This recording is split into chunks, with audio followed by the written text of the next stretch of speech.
Hi hello வணக்கம். இது உங்கள் சிவி ஜோன். காலை வணக்கம் டு ஆல். ஸோ இன்றைக்கி பார்த்தீங்கன்னா சூப்பரான தரமான 9வது வாரத்தோட 2வது நாள் காலை ஓட் நிலவரத்தை நீங்கள் பார்க்க போகிறீங்க.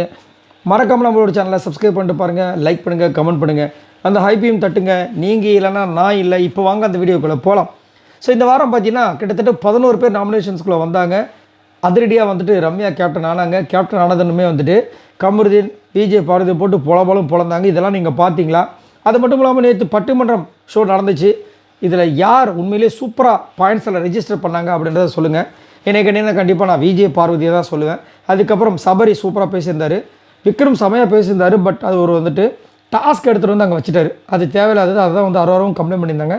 ஸோ இதை பற்றி உங்களோட கருத்துக்கள் சொல்லுங்கள். இப்போ வாங்க அந்த அனலைசிஸ் வீடியோக்குள்ளே போகலாம். ஃபர்ஸ்ட் பேஸில் யார் இருக்கா அப்படி பார்த்தீங்கன்னா வினோத் இருக்கார். இவரால் ஓட்ஸ் வாங்கியிருக்காரு அப்படி பார்த்தீங்கன்னா 20,929 ஓட்ஸ் வாங்கியிருக்காரு. ஓட்டிங் பர்சன்டேஜ் பார்த்தீங்கன்னா 25.03. வினோத் பிக் பாஸ் வீட்டுக்குள்ளே வந்துட்டு சூப்பரான ஒரு கண்டஸ்டன்ட் தான். சாண்டி மாஸ்டர் அவங்களுடைய நண்பர். ஓகே, ஸ்டார்டிங்கில் பார்த்தீங்கன்னா நல்ல ஒரு கவுண்டரிங் அந்த ஒரு காமெடி சென்ஸில் இருந்துச்சு. திவாகர் கூட செம்மையாக பண்ணார். திவாகர் போனதுக்கப்புறமா அவர் காணும். இப்போ அவர் தான் ஒரு காமெடி பீஸ் மாதிரி இருக்கார். அது மட்டும் இல்லாமல் நேற்று ஒரு பட்டிமன்றம் ஒரு நிகழ்ச்சி நடந்துச்சு. அதில் எல்லாருமே அவங்கவுங்க பங்களிப்பை கொடுத்தாங்க. இவர் என்ன பங்களிப்பு கொடுத்தாருன்னு ஒரு கமெண்ட்ஸ் கொஞ்சம் கொடுங்க. சும்மா அங்கே வந்துட்டு அவ்வளோ முடிஞ்சிச்சுப்பா, அந்த முடிவை போயிட்டு நான் கடையில் போட்டேன்னா குக்கூர் கொடுப்பாங்கப்பா, அவ்வளோதான் பாயிண்ட். அங்கே நின்று ஏதாவது பாயிண்ட் பேச முடிஞ்சுதா? இவ்வளோ வாய்களே கலாய்க்கிறாரில்ல, எல்லாரையுமே கவுண்டர் அட்டாக் கொடுக்குறாருல, பாருங்கள். அதுதான் இதில் இவ்வளோ விஷயங்கள் நடக்குது. அதே மாதிரி பெருசாக வந்துட்டு இந்த வீக்லி டாஸ்க்லேயும் பேர் வாங்கலை. அப்படி இருந்தும் இவருக்கு இவ்வளோ ஓட்டு குவியுதுன்னா அங்கே தான் வந்துட்டு எல்லாருக்குமே ஒரு டவுட் வருது. அதுக்கு நிறைய பேர்லாம் சொல்கிறாங்க. உங்களுக்கு என்ன தோணுது? கானாவனத்துக்கு ஏன் வந்துட்டு இவ்வளோ ஓட்டு வருதுன்னு நினைக்கிறீங்க? இவர் தான் டைட்டில் வினர்னு ஒரு பக்கம் வந்துட்டு பேசிகிட்டு இருக்காங்க. பட் என்ன கேட்டிங்கன்னா, இவர் டைட்டில் வினர்னா டைட்டில் வினர் எவ்வளோ விஷயங்கள் கொடுக்கணும் இந்த பிக் பாஸ் சீசன் 9க்கு. இவர் என்ன கொடுத்தாருன்றதை கீழே கமெண்ட்ஸ் பண்ணுங்கள். 2வது பேஸ் பார்த்தீங்கன்னா விஜய் பார்வதி இருக்காங்க. இவங்க எவ்வளோ ஓட்ஸ் வாங்கியிருக்காங்க அப்படி பார்த்தீங்கன்னா 13,954 ஓட்ஸ் வாங்கியிருக்காங்க. ஓட்டிங் பர்சன்டேஜ் பார்த்தீங்கன்னா 16.69. விஜய் பார்வதி நேற்று நம்ம அரோராவை கூப்பிட்டு உட்கார வச்சு ஃபஸ்ட்டு கிளிப்புலைக்கு சொல்லாமல் சொன்னாங்க. அதுக்கப்புறம் கிழிச்சாங்க. செம்மையாக இருந்துச்சு, வேறு லெவலில் இருந்துச்சு. அதுவும் குறிப்பாக வந்துட்டு துஷாரை பற்றி அவங்க சொன்னாங்க. துஷார் போனப்போ உனக்கு ஒரு கம்ஃபர்டபுள் ஜோன் வேணும்னு சொல்லிட்டு கமருதீன் போகிறல, எனக்கு திவாகரனை போனப்போ எனக்கு ஒரு கம்ஃபர்டபுள் ஜோன் இருக்கணும், கமருதீன் நான் இயங்குவான்ல, அதையே உனக்கு புரிய மாட்டுதுன்றாங்க. உனக்கு முதல் ஃப்ரெண்ட்ஷிப்பு தான் அப்படின்னு சொல்லிட்டேன். நான் ஃப்ரெண்ட்ஷிப்பை தாண்டி ஒரு ஃபீலிங் சொல்லிட்டேன். அப்படியே திரும்ப அதில் வரான்னு கேட்குறாங்க. நிறைய கொஷின்ஸ் கேட்க அவங்களுக்கு வந்து பதில் சொல்ல முடியல. அதே மாதிரி வந்து நேற்று வந்து விஜய் பார்வதி பட்டிமன்றம் இதில் சூப்பராக பாயிண்ட் வச்சாங்க. அட்டடாடா, அந்த பொண்ணுக்கு சொல்ல வேண்டிய அவசியம் கிடையாது, அந்த அளவுக்கு தெளிவாக பேசக்கூடிய ஆள். ஆனால் அவ்வளோ அழகாக பாயிண்ட் வச்சாங்க. அதுவும் அவங்க கையை வச்சு அவங்க கண்ணு குத்துற மாதிரி கனியை வச்சு அங்கே ஆப்போசிட்டில் தாக்கினாங்க பாருங்கள். அதெல்லாம் அல்டிமேட்டாக இருந்துச்சு. யாரெல்லாம் பார்த்து ரசிச்சிங்கன்றதை சொல்லுங்கள். 3வது பிளேஸ் பார்த்தீங்கன்னா திவ்யா இருக்காங்க. இவங்க எவ்வளோ ஓட்ஸ் வாங்கியிருக்காங்க அப்படி பார்த்தீங்கன்னா 8,718 ஓட்ஸ் வாங்கியிருக்காங்க. ஓட்டிங் பர்சன்டேஜ் பார்த்தீங்கன்னா 10.43. திவ்யா நேற்று பார்த்தீங்கன்னா திவ்யாவுக்கும் கமருதீனுக்கும் பயங்கரமாக முட்டிக்கிச்சு. ஏன்னா திவ்யாவை வந்துட்டு அதே மாதிரி நல்லா அட்டாக் பண்ணுறாரு. திவ்யாவையும் சாண்ட்ராவையும் விக்ரம் வந்துட்டு அநியாயத்துக்கு அட்டாக் பண்ணுறாரு. ரொம்ப நேரடியாக அட்டாக் பண்ணுறாரு. தேவையில்லாததோ எனக்கு மாதிரி தோணுச்சு. அது மட்டும் இல்லாமல் திவ்யா பார்த்தீங்கன்னா கமருதீன் கூட செம்மையாக முட்டிக்கிட்டாங்க. நீங்கள் வந்து சும்மா அவங்க அதாவது கமருதீன் அதை தான் பண்ணுறாரு. திவ்யா எந்திரிச்சு என்னாவே வந்துட்டு நீங்கள் வந்து அவுட் ஆஃப் டாபிக் போயிடுறீங்க அப்படின்றாரு. அதுக்கப்புறம் வந்து நேற்று வேறு இந்த ஒரு டாஸ்க் நடந்துச்சுல முந்தானத்து, அதில் வந்து நான் துண்டிக்கணும்னு நினைக்கிறதுல வந்துட்டு இந்த திவ்யாவை சொல்கிறேன்னா சொல்லியிருப்பார்ல, அதெல்லாம் வந்து அவங்களுக்குள்ளே வந்துட்டு ஒரு விஷயத்தை ஏற்படுத்திச்சு போல இருக்குது. அதனால் ஃபுல்லாக காண்டிலே சுற்றிட்டு இருக்காங்க. 4வது பிளேஸ் பார்த்தீங்கன்னா விக்ரம் வந்துட்டார். இவரால் ஓட்ஸ் வாங்கியிருக்காரு அப்படி பார்த்தீங்கன்னா 7,639 ஓட்ஸ் வாங்கியிருக்காரு. ஓட்டிங் பர்சன்டேஜ் பார்த்தீங்கன்னா 9.14. ஸோ விக்ரம் பயங்கரமாக ட்ரிகர் பண்ணுறாரு பாருங்க. ஐயோ, அநியாயத்துக்கு ட்ரிகர் பண்ணுறாரு. அதனால தான் அவருக்கு நான் வந்து ட்ரிகர் விக்ரம்னு பேர் வச்சது. நேற்று வந்து பார்த்தீங்கன்னா வியானாவை ட்ரிகர் பண்ணி நைட்டு ட்ரிகர் பண்ணி விட்டு இந்த வியானா வந்துட்டு அந்த ட்ரிகரிங்கில் இங்கே வந்து எல்லா கேர்ள்ஸ் கிட்ட சண்டை போடுறாங்க. என்னென்னா இவர் வந்து திடீர்னு தர்ணா போராட்டம் பண்ணியிருக்காரு. அப்போ இவங்க கேட்டிருக்காங்க, பிக் பாஸ் அங்கே இருக்கிற லைனில் இருக்கார், எங்களை பேச வேணான்றீங்க, அதே லைனில் இருந்த பிக் பாஸ் முன்னாடி நீங்கள் வந்து தர்ணா போராட்டத்தில் உட்காருங்கன்னா அப்போ எப்படி அப்படின்போது, நான் எதுக்காக வந்து நீ பண்ண தப்புக்கு தானே வந்தேன் அப்படின்போது, நீங்கள் அதை ஏன் பண்ணீங்கன்னா, சரி உன் டீம் உனக்காக வந்தாங்களா அப்படின்ட்டார். அவங்க போயிட்டு உள்ளே போய் வியானா அவ்வளோ கத்திட்டு இருக்காங்க கேர்ள்ஸ் கிட்ட. இவர் அந்த டைம் வராரு விக்கல் விக்ரம் வந்து அப்படியே ஒரு சிரிச்சுட்டு போகிறாரு. நல்லா பற்றிக்கிச்சு. ஓகே, நம்ம வேலை முடிஞ்சது, பேமெண்ட் கிரெடிட்டட் அப்படின்ற மாதிரி இருக்குது. என்னத்தை சொல்ல. 5வது பிளேஸ் பார்த்தீங்கன்னா கமருதீன் இருக்கார். இவர் எவ்வளோ ஓட்ஸ் வாங்கியிருக்காரு அப்படின்னு 7,473 ஓட்ஸ் வாங்கியிருக்காரு. ஓட்டிங் பர்சன்டேஜ் பார்த்தீங்கன்னா 8.94. கமருதீன் நேற்று இந்த கமருதீனுக்காக விஜய் பார்வதி மராரோ ஒரு பக்கம் தனியாக போயிட்டு செம்மையாக சண்டை போட்டுட்ருக்காங்க. இவர் எங்கே ஆளக்கான பார்த்தா பக்கத்தில் வியானா கூட உட்காந்து கடலை போட்டுட்ருக்காரு சிரிச்சுக்கிட்டு.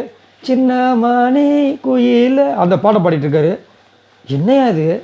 அந்த பக்கம் வாழ்வா இதுவாக நினச்சிக்கிட்டு எல்லாம் வந்து பயங்கரமாக சண்டை போட்டுட்டு இருக்காங்க, நீங்கள் வந்து இந்த மாதிரி வந்துட்டு கடலை போட்டுட்டு இருக்கீங்க அப்படின்னா இதுதான் என்னுடைய நேச்சர். இந்த மாதிரி பண்ணிகிட்ருக்காரு. இதில் வேற பாருங்கள், நேற்று நைட்டு வந்துட்டு விஜய் பார்வதி கூட பேச ஆரம்பிச்சிட்டார். அப்பயே வந்துட்டு இங்கே நோண்டுறாரு, கன்னத்தை இது பண்ணுறாரு. எதுக்குன்னு கேட்குறேன். இதனால தான் நான் அன்றைக்கே சொன்னேன், கமருதன் கூட சண்டை போட்டாலும் விஜய் பார்வதி இந்த பிக் பாஸ் வீட்டுக்குள்ளே சண்டை போட்டுகிட்டே இருந்தாலும் ரொம்ப சந்தோஷம். அவங்களுக்கு கண்டிப்பாக வந்துட்டு கப்பு கிடச்சிரும். சப்போஸ் 2 பேர் சேர்ந்தாங்கன்னா அவங்களுக்கு கப்பு கிடைக்குதோ இல்லையோ, அவங்களுக்கு முன்னாடி வந்துட்டு அதுக்கு என்ன சொல்கிறது, நிறைய தப்பு வம்புகள் தான் கிடைக்கும். 6வது பிளேஸ் பார்த்தீங்கன்னா சாண்ட்ரா இருக்காங்க.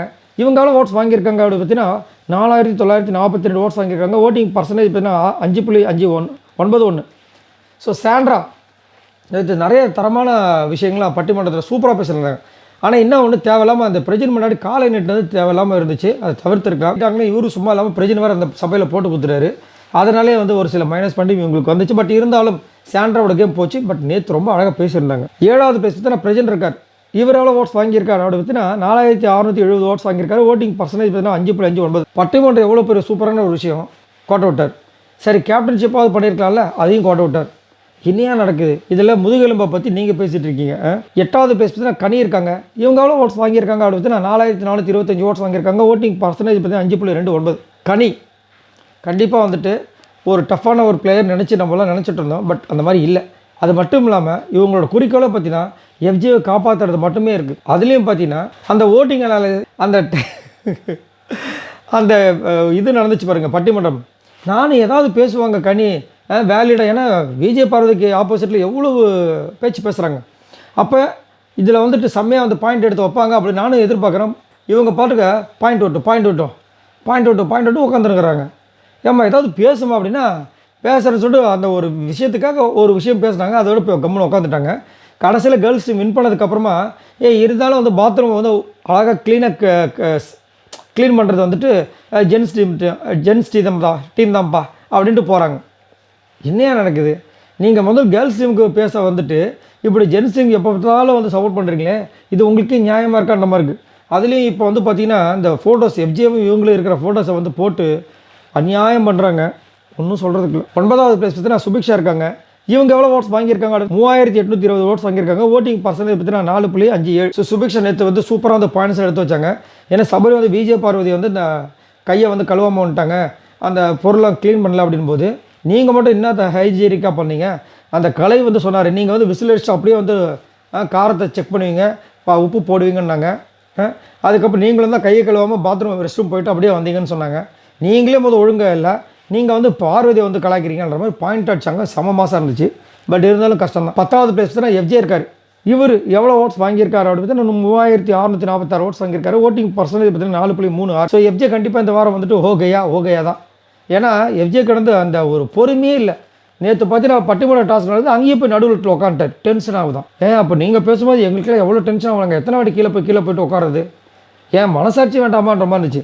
ஆனாலும் பார்த்தீங்கன்னா எங்கே எப்படி போனாலும் வியானா கிட்ட வந்து பொட்டி போகாமல் அடங்கிடுறாப்புல ஆதரி இருக்கும்போதே லாஸ்ட்டாக பார்த்தீங்கன்னா அமித் வந்துட்டார்.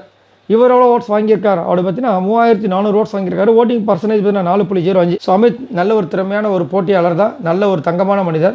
பட் அந்த தங்கத்தை வச்சு இங்கே ஏதாவது வாங்க முடியுமா? ஒரு குண்டு முடி கூட வாங்க முடியாது. அதனால் வந்துட்டு இவருமே கேமை விளையாட ஸ்டார்ட் பண்ணணும். சரி, இவங்க எல்லாரும் மொத்தமாக அவங்க ஓட்ஸ் இது வரைக்கும் பார்த்தீங்கன்னா 83616 ஓட்ஸ் வாங்கியிருக்காங்க. ஸோ இந்த வாரம் கண்டிப்பாக 2 எவிக்ஷன் இருக்க வாய்ப்பு எக்கச்சக்கமாக இருக்குது. அதில் அமித் அண்ட் எஃப்ஜே, இல்லை எஃப்ஜே அண்ட் சுபிக்ஷாவும் எஃப்ஜேவும் போனால் செம்ம மாசாக இருக்கும். உங்களோட கருத்துக்களை சொல்லுங்கள். மறக்காம நம்மளோட சேனல் சப்ஸ்கிரைப் பண்ணிட்டு சப்போர்ட் பண்ணுங்கள். பாய் நண்பர்கள்.